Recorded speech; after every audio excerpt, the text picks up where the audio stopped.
I am laying out pre-salted cucumber slices.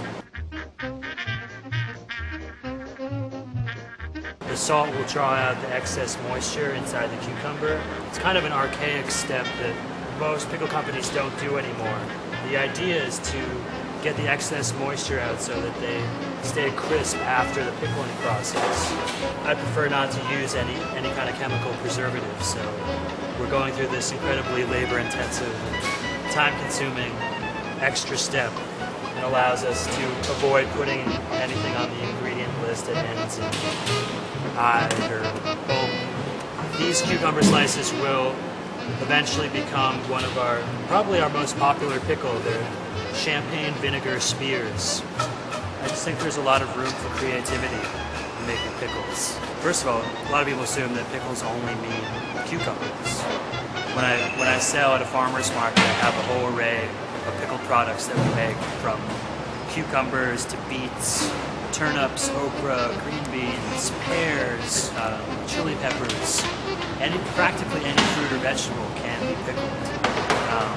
And so the first thing is to try to get out of that false feeling that only cucumbers can be pickles. I guess my fascination started at a very early age. I always loved eating pickles and would just go completely bonkers when my mother would come home from the supermarket with a jar of pickles. So much so that I would just devour them all in one sitting, to sort of teach me a lesson in moderation, and also maybe to help control my sodium intake. My mom would refuse to buy more pickles immediately, and instead suggested that I take the extra brine and cut up some cucumbers and throw them back in the brine. So I was probably 6 or 7 years old, but that was sort of my first foray into pickling. One day after I had heard about a certain pickle festival that takes place up in Rosendale, New York, decided to enter a bunch of my homemade pickles into the competition, and ended up taking several prizes for a few of my pickles.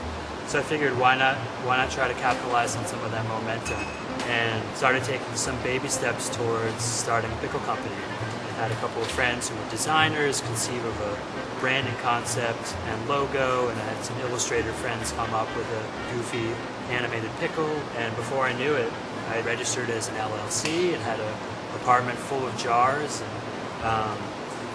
found this kitchen space here in Long Island City, and found myself in the pickle biz. On a given night, we will do between 10 and 12 cases, I'd say, which translates to between 100 and 150 jars. If you were to line up all of the pickles in a row, they would probably circle an elementary school globe 3 times, I'd say. But it's a labor of love, and we don't want to dumb down any of the processes. We'd rather produce a small amount of product that we're really proud of.